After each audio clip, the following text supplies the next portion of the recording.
पाणी त्याग एकाग्र चित्त कठोर तपश्चर्या अशी. आणि इंद्र घाबरला.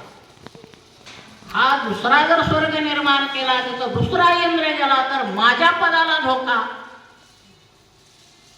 ते आता आपण एकमेकाच्या पदाला धोके निर्माण करतो ना, ते त्यावेळेलाही होत.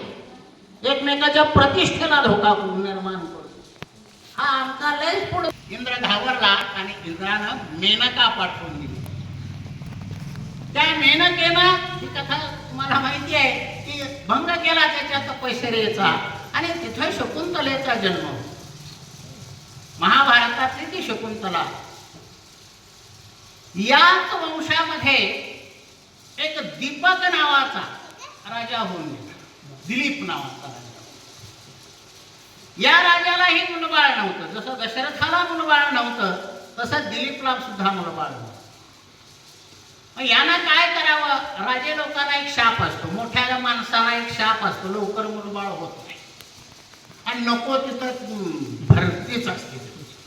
हा जगाचा नियम आहे. वास म्हणलं तरी होत राहतात आणि हे हो हो म्हणलं तरी होत नाही. मग ह्या दिलीप राजा पुन्हा वशिष्ठ मुनीकडे जातो आणि म्हणतो मला मुलबाळ नाही, मी काय करू, माझा वंश कसा चालल, हे राज्य सकट कोण चालवल, माझ्यानंतर काय होईल. आणि मग वशिष्ठ म्हणतो की तू गायीची सेवा कर, पशुपक्ष्यांची सेवा कर, जनावरांची सेवा कर, तुला पुत्रप्राप्ती होईल. आणि नंदिनी नावाची एक वशिष्ठाची गाय असते, तिची तो तपश्चर्या करतो. ही गोष्ट तुम्हाला माहीत असेल, तुम्ही देवाधर्मातले लोक आहात, की तो ज्या ठिकाणी शिवाचा एरिया असतो, शिवाचा भाग असतो, त्या ठिकाणी ती नंदिनी चारायला रोज नेत असतो. आणि त्या ठिकाणी एक सिंह येतो आणि तो सिंह म्हणतो की हे माझं राज्य आहे, हे माझा एरिया आहे, तिथं मी आता ह्या गाईला खाणार. आणि दिलीप त्यावेळेला धनुष्यबाण घेऊन त्या सिंहावर धावून जातो. सिंह म्हणतो तुझा बाण इथं चालत नाही, हे राज्य माझं, हा एरिया माझा, हा मुलूक माझा आहे. आणि मग त्यावेळेला दिलीप त्याला शरण जातो की अरे बाबा असा असा आहे, या गाईचं रक्षण करायचं आहे आणि त्यामुळे तू खाऊ नकोस. आणि मग तो त्या गाईचं रक्षण करतो, त्याला शरण जातो. प्राण्यांसाठी शरण जाणारी सुद्धा, प्राण्यांसाठी भीक मागणारी सुद्धा लोक ह्या रामवंशात होऊन गेलेली आहेत. आणि म्हणून ह्या दिलीपला जो मुलगा होतो तो रघु. आणि म्हणून तो रघु हा त्याच्या नावानं हा वंश ओळखला जातो, रघु वंश. आज जे आपण युद्ध चाललंय का नाही, इराण, इराक, अरबस्थान, केरळ, श्रीलंका, इथपर्यंतचा प्रदेश ह्या रघुनं जिंकला होता.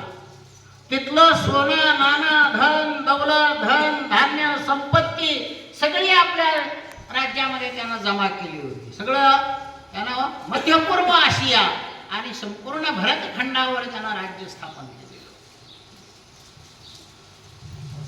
आणि ह्या रघुला अज नावाचा एक मुलगा होता, जो दशरथाचा वडील असतो.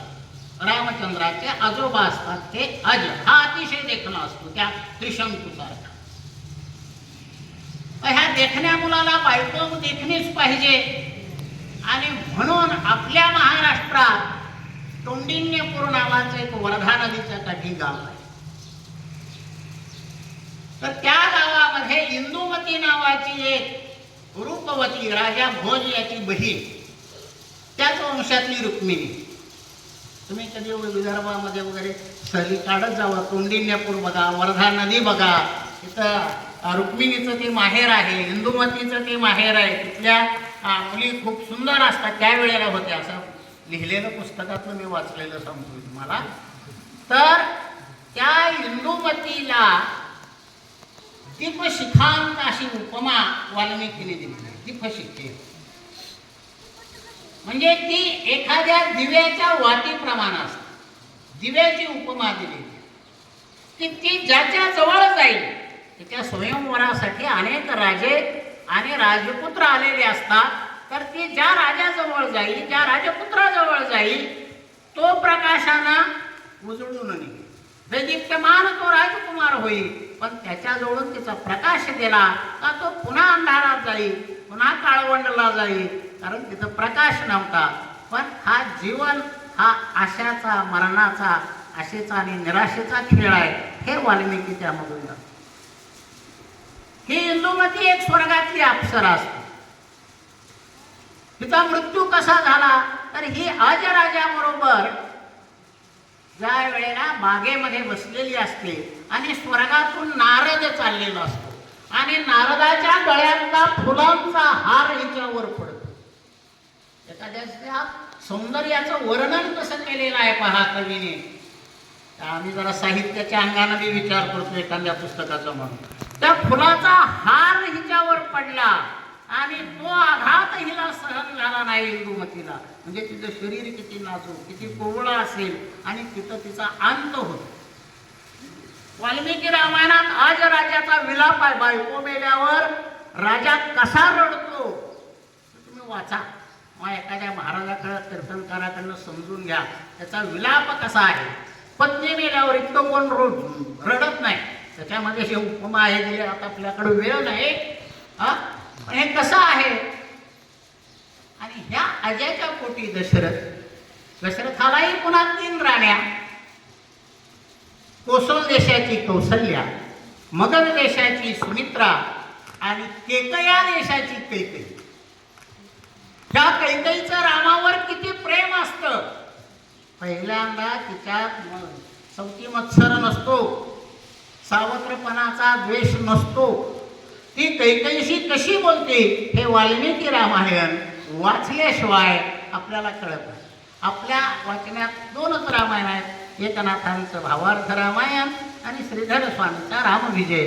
आणि याच्या पलीकडं आहे जे सांगितलेलं आहे माणसांसाठी सांगितलेलं आहे. काय जगात आजपर्यंत नियम असा आहे बायकोनच नवरा मेल्यावर रडावं, नवऱ्यानं गप बसावं. पण ह्याला छेद दिलेला आहे आणि हे शिकायचं आहे, हे समाजानं शिकायचं आहे. म्हणून ह्या थोर लोकांनी हे सांगितलेलं आहे. पत्नीवर किती प्रेम करावं हे त्याच्यात. भावावर प्रेम कसं करावं हे रामायणामध्ये सांगितलेलं आहे. इथं तर सावत्र भावांचं एकमेकावर किती प्रेम होतं. भरत, राम, लक्ष्मण, शत्रुघ्न हे सावत्र भाऊ. सख्या भावांचं प्रेम पाहायचं असेल तर खवासपुरातली उदाहरणं मला खाजगीत विचारा, मी सांगतो. कोणाच्या केसेस किती सांगोल्यात आहेत त्या, सोलापुरात आहेत त्या, आटपाडीत आहेत त्या, ते मी तुम्हाला सांगतो. तर हे शिका की भावावर प्रेम करा, आईवर प्रेम करा. कैकेयीनं रामाला वनात पाठवलं. तर वाल्मिकी म्हणतो की माणसाचं जीवन कसं जगावं माणसानं तर लहानपणी अध्ययनात जगावं, शिकण्यात जगावं. शिकणं म्हणजे शाळाच नाही आहे. स्वयंपाक मुलीने असतील तर स्वयंपाकाचं शिक्षण, पोराने असेल तर शेतीचं शिक्षण त्यावेळेला असेल. आता शाळेत जायचं आहे. यौवनामध्ये त्यानं काय करावं, यौवनामध्ये त्यानं विषय उपभोग घ्यावा, विषयांचा उपभोग घ्यावा. हे विषय अनेक प्रकारचे आहेत. शरीर कमवणं हा विषय, चांगलं खाणं हा सुद्धा विषय, चांगली कपडे घालणं हाही विषय. ह्याचा उपभोग तारुण्यातच घेतला पाहिजे.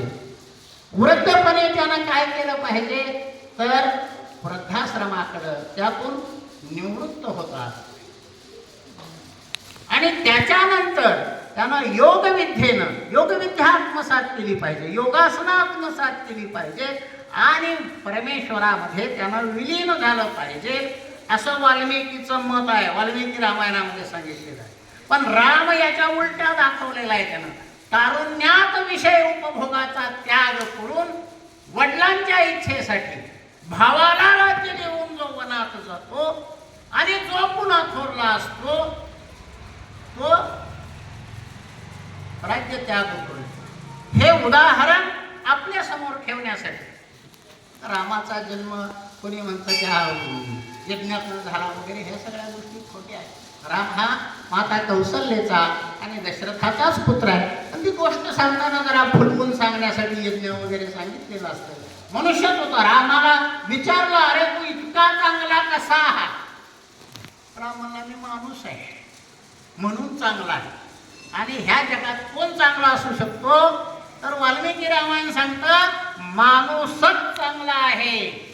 माणसालाच कळतं की हा भुकेला आहे, हा तहानलेला आहे, याला आमच्याची गरज आहे, हे माणसाला कळतं. पण ते वळवण्यासाठी वळत नाही. एखादा तहानलेला असला तरी आपण म्हणतो नको त्याला पाणी द्यायला, आपल्याला कोरोना होईल, जरा लांब नको. हे पण माणसालाच कळतं. पण ह्या पुढून माणसाची बुद्धी तिकडे जावी म्हणून रामजन्म साजरा करायचा आहे. हे बास करतो आपण राम